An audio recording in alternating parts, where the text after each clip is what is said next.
Uma boa noite a todos. Deus seja louvado pela sua presença aqui na igreja hoje e também louvado pela presença dos que estão nos assistindo. Obrigado por você estar conosco.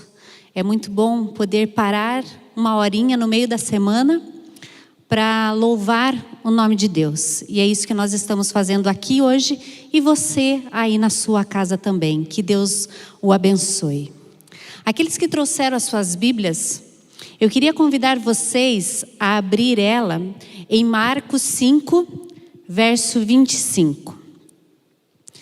Mas antes de nós lermos, eu gostaria de fazer uma pergunta para você. Você sabe qual é o propósito de vida que Deus tem para você? Será que a gente tem seguido o propósito de vida que Deus escolheu para cada um de nós?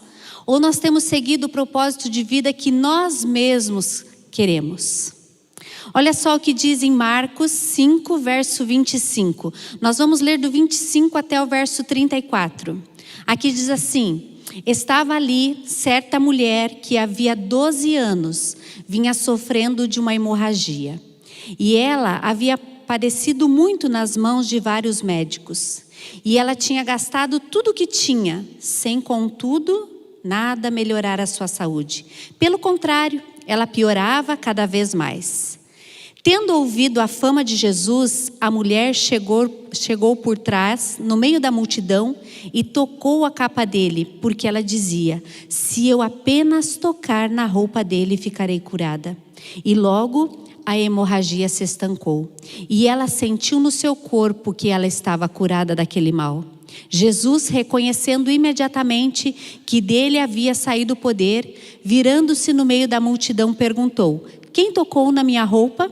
E os discípulos responderam: o Senhor está vendo que a multidão o aperta e ainda pergunta: quem me tocou? Ele, porém, olhava ao redor para ver quem tinha feito aquilo. Então a mulher, amedrontada e trêmula, ciente do que lhe havia acontecido, veio, prostrou-se diante de Jesus e declarou-lhe toda a verdade. Então Jesus lhe disse: filha, a tua fé te salvou. Vá em paz e fica livre desse mal.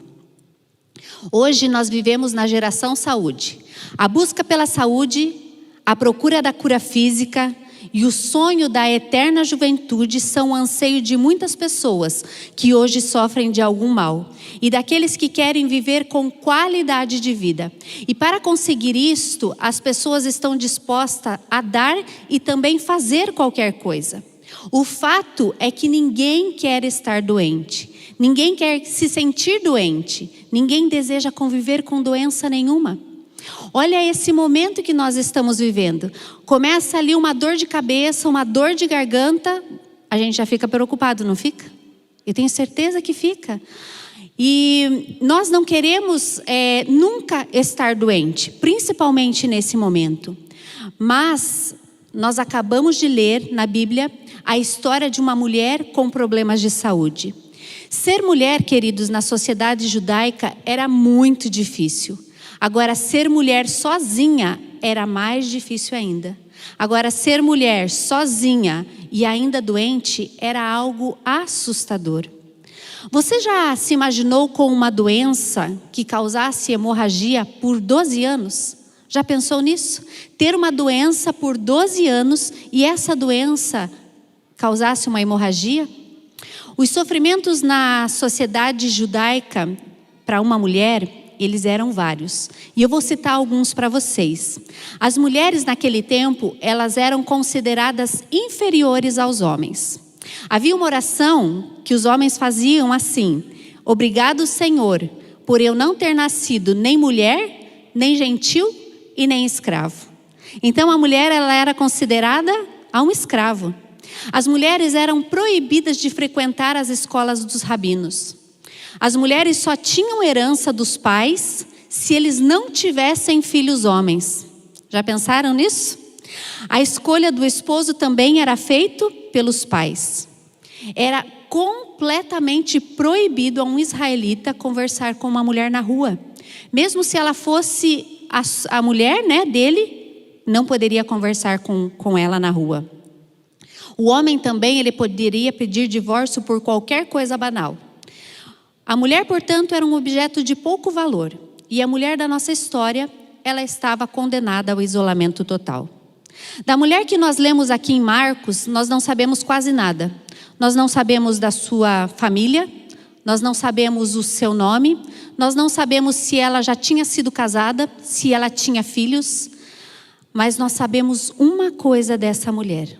Nós sabemos a fé que essa mulher tinha. Quando ela ouviu falar das curas que Cristo operava, reviveu a esperança em seu coração. E ela pensou consigo mesma: se os outros conseguiram curas milagrosas e até impossíveis, eu também posso ser curada. E ela estava em sua casa, com as poucas forças que ela tinha, ela sabia o dia, a hora e o local aonde Jesus iria passar. E ela falou: eu vou me encontrar com Jesus. E ela reuniu as últimas forças, saiu da sua casa, foi na rua aonde Jesus ia passar, no horário aonde Jesus iria estar. Mas quando ela chega perto da sua salvação, um problema se apresenta. E qual era esse problema? Quando ela chegou no local determinado, no horário marcado, que ela sabia que ele ia passar ali, o que ela vê? Ela vê uma grande multidão. Impossível de ela chegar perto de Jesus e falar com ele. E eu pergunto, quem era essa multidão?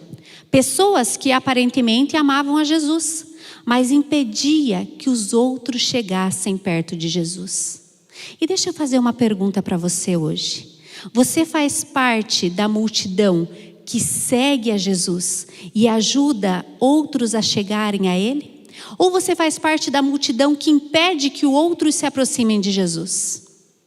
Vejam bem, aquela multidão estava quem lá? Os discípulos. Os discípulos estavam lá. Eles eram o quê? Seguidores de Jesus. E queridos, todos nós fazemos parte de uma multidão. Nós que estamos aqui na igreja, você que está nos assistindo, a gente sempre faz parte de uma multidão, faz parte de um grupo. Mas nesse momento aqui, nós precisamos parar e pensar: faço parte da multidão que aproxima as pessoas de Jesus? Ou eu afasto as pessoas de Jesus? Existem situações em que achamos que há uma multidão entre nós e Deus. Mas Deus, Ele nunca deixará seus filhos em desespero. Quando faltarem forças ou condições, Ele vem ao nosso encontro. E foi o que aconteceu com aquela mulher.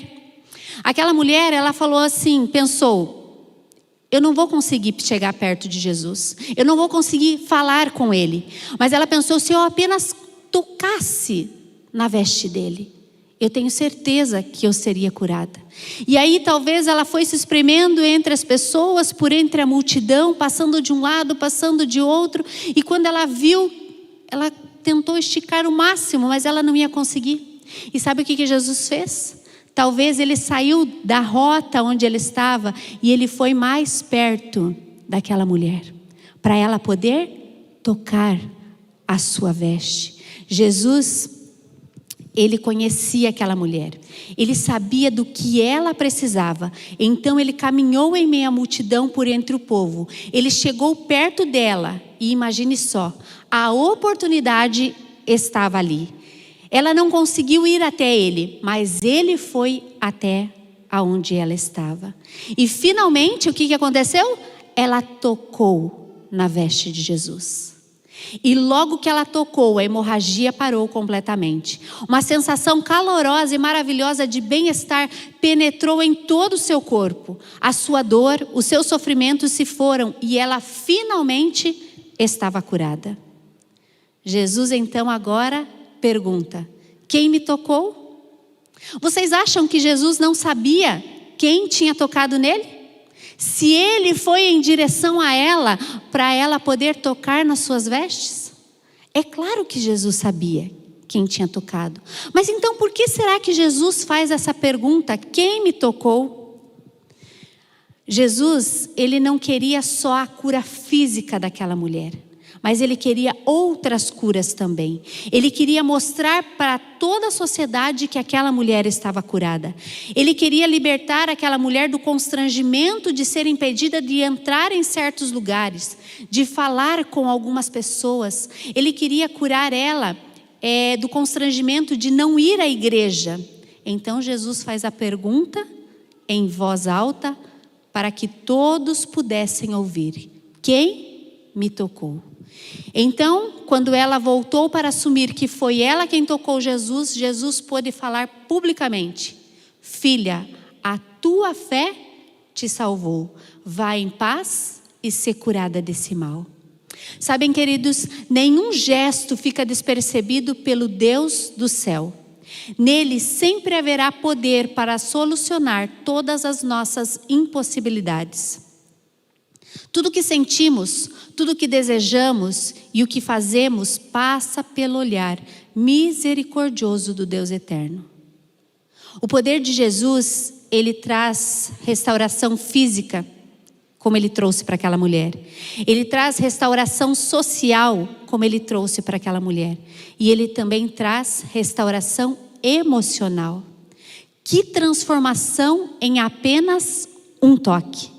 Deu para perceber? Ele curou ela fisicamente, socialmente, porque ela não podia mais sair, e emocionalmente. 3 curas em apenas um toque. Sabe, queridos, eu acho que foi em 2003. O meu esposo, ele ficou muito doente. E nós morávamos em Telêmaco Borba. Meu esposo é pastor também. E nós estávamos lá no distrito de Telêmaco Borba. E era dia 4 de julho. Um dia frio que nem hoje. E era meu aniversário. É meu aniversário no dia 4 de julho, né? E ele levantou de manhã e eu vi que ele não estava muito bem. Difícil ele ficar doente. Mas ele estava assim, com sintomas de uma gripe muito forte. E no finalzinho da tarde, ele chegou para mim e falou assim: olha, vamos sair para comer uma pizza junto com um casal de amigos nosso que tinha lá. E eu falei para ele assim: não, vamos deixar para um outro dia, você não está bem. E ele insistiu e a gente acabou indo. Quando chegamos na pizzaria, logo que chegamos, ele comeu um pedaço de pizza. E nós estávamos sentados ali, junto com a minha filha e o casal. E ele olhou para mim e disse assim: eu não estou passando bem. Essas foram as únicas palavras dele. O olho dele virou e ele caiu. E naquele momento eu já comecei a orar e falar para Deus assim: Senhor, eu não estou pronta para isso que está acontecendo. E eu só comecei a orar, minha filha começou a chorar. E ali os donos da pizzaria já chamaram a ambulância, né, o SAMU. E esse período de espera é um período terrível. E se passaram ali 3 minutos. 3 minutos e eu orando e falando para Deus: Senhor, traz o meu marido de volta. Traz o meu marido de volta. Faz um milagre na vida dele. E ali depois de 3 minutos ele dá um soluço e ele volta. Sabe quando a pessoa morre e passa algumas horas e ela fica meio roxo, meio amarelado assim? Era assim que ele estava. Ele estava com uma blusa de lã grossa que a gente tirou. A blusa estava todinha molhada. E aí eu falei para ele: agora nós vamos para o hospital. E eu não sei o que acontece com o homem, não sei se aí na sua casa é desse jeito, mas está morrendo ali e não queria ir para o hospital. Não, eu vou para casa. Ele disse para mim assim, ó: eu vou para casa. Eu falei: não, você não vai para casa. Você não sabe como você ficou. Você vai para o hospital. E passamos toda aquela noite lá no hospital, fazendo vários exames.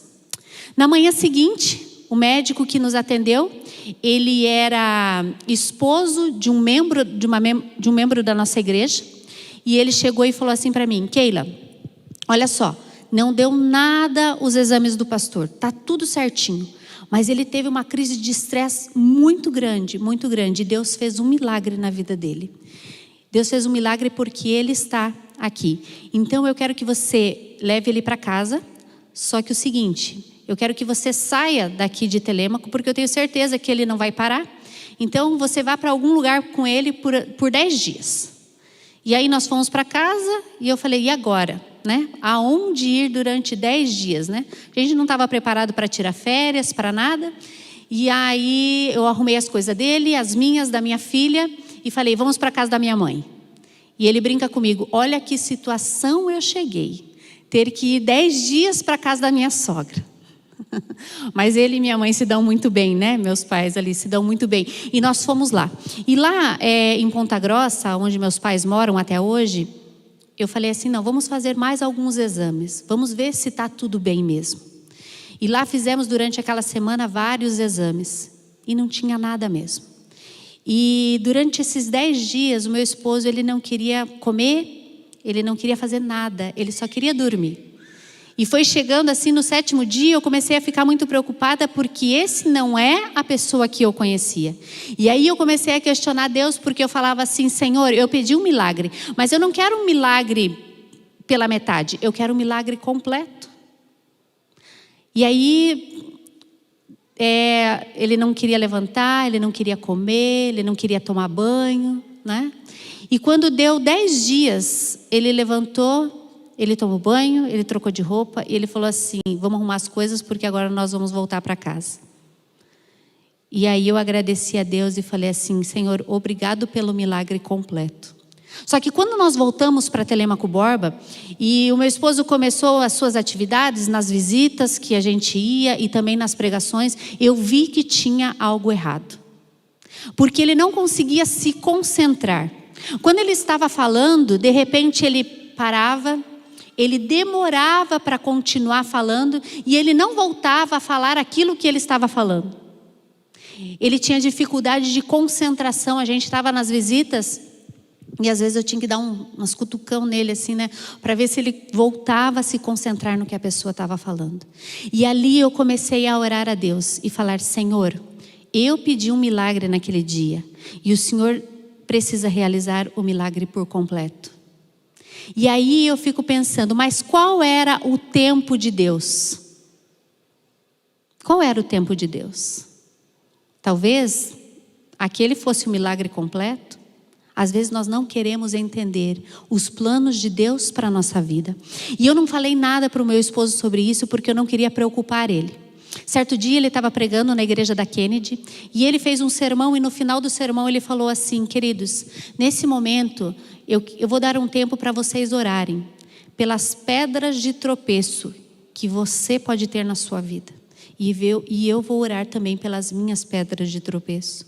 Foi o sermão dele, né? E naquele momento eu não orei pelas minhas pedras de tropeço. E tenho muitas, e tinha muitas.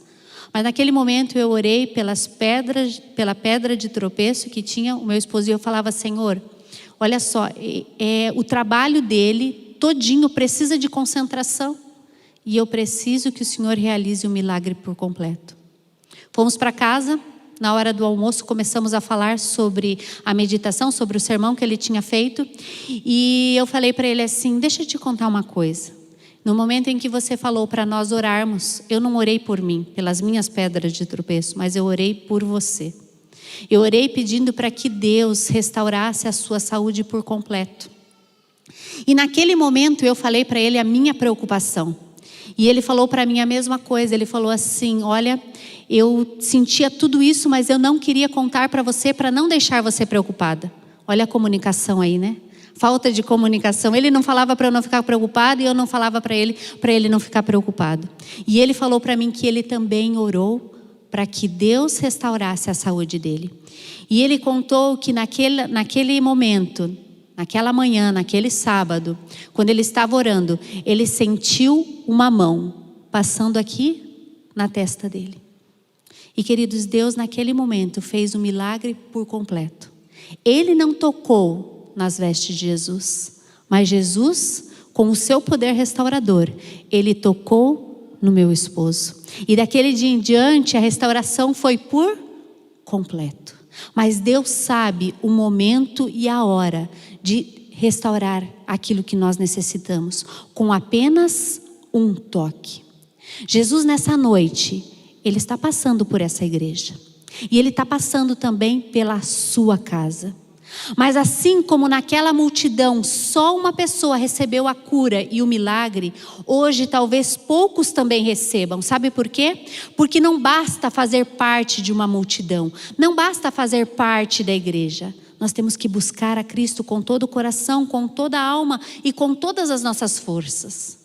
No livro Desejado de Todas as Nações, na página 119, tem um parágrafo que diz assim: frequentemente a presença de Cristo e dos anjos ministradores se manifesta nas assembleias.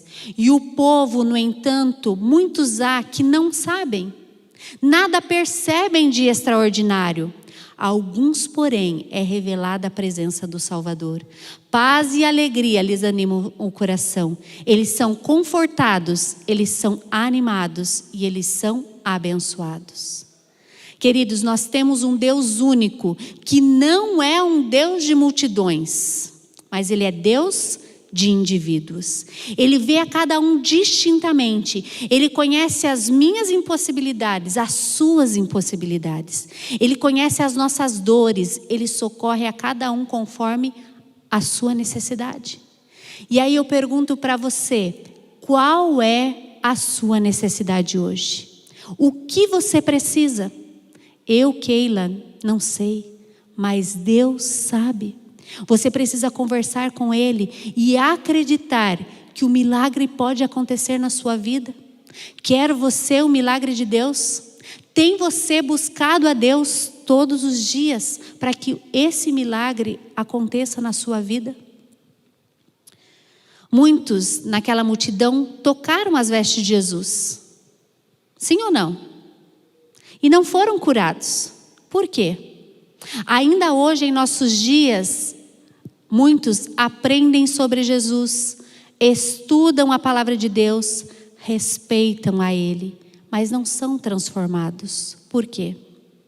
A resposta é a seguinte: o toque de Cristo não transformará a todos. Somente aqueles que desejarem ardentemente, aqueles que se deixarem atrair por Cristo, eles serão infinitamente ajudados. Apenas aqueles que se deixarem atrair por Cristo. Às vezes nós pedimos as coisas para Deus, mas Deus Ele não consegue nos responder, porque nós não somos atraídos por Ele. O meu desejo nessa noite é que a gente possa fazer uma oração de coração. Uma oração que dissesse assim: Senhor, Tu sabes que desejo ser bom. Tu sabes o quanto desejo ter meu caráter transformado, as minhas vontades sujeitas à Tua vontade. Senhor, só o Senhor vê o meu coração. Só o Senhor vê as minhas intenções. Então eu te suplico, olha para dentro de mim. Me ajuda a mudar o que não consigo. Eu tenho fé suficiente para crer, mas eu sou fraco demais para mudar. Senhor, restaura a minha vida. Pela Tua graça, eu te aceito e eu te louvo pelo Teu grande amor. Será que essa poderia ser a minha oração e a sua oração nessa noite? Será que a gente tem fé suficiente como a mulher que não tem nome, da história que nós acabamos de ler, para pôr todos os nossos fardos em Jesus e dizer para Ele o seguinte: Senhor, eu acredito que em apenas um toque o Senhor pode realizar um milagre na minha vida. Eu acredito, Senhor, que eu faço parte de uma multidão, mas essa multidão que eu faço parte é aquela, Senhor, que traz as pessoas para Te conhecer. E eu quero fazer parte, Senhor, dessa multidão, mas ter o meu Deus, que não é Deus de multidão, Ele é Deus de indivíduos. Ele vê a cada um, e o Senhor vê o que eu preciso e o que você precisa. Queridos, esse é o nosso Deus. Ele conhece o seu coração. Ele sabe o que você precisa. Coloque para Ele, Senhor, com toda a fé que você tem, com tudo aquilo que você deseja, o Senhor vai responder a sua oração. Assim como Ele respondeu a oração daquela mulher. O Senhor vai, se preciso for, Ele vai fazer outro caminho para chegar perto de você. Tenha certeza, queridos, que o Deus que você conhece, Ele não é um Deus de multidão, mas Ele é um Deus de indivíduos. E Ele pode realizar o milagre que você precisa. Que Deus o abençoe. Que Deus possa estar com você em todos os momentos. E que você possa mostrar esse Deus a outras pessoas também. É o meu desejo e a minha oração. Amém. Nesse momento eu queria convidar você a se levantar para nós orarmos a esse Deus. E eu queria chamar uma pessoa que está aqui comigo hoje. Venha, Ju. Ela falou assim para mim: você vai me chamar para orar no final? E eu falei: vou te chamar para você orar para mim. Essa daqui é a Júlia. Ela é a minha neta e a minha companheira. Aonde a vovó vai, ela vai junto. E ela vai orar para nós nessa noite. Abra o seu coração e fale com Deus também nesse momento. Querido Jesus, muito obrigado por esse dia. Abençoe todos nós. Faça que a gente tenha um bom término de dia. E abençoe todos que estão aqui. Em nome de Jesus, amém. Deus abençoe a todos vocês.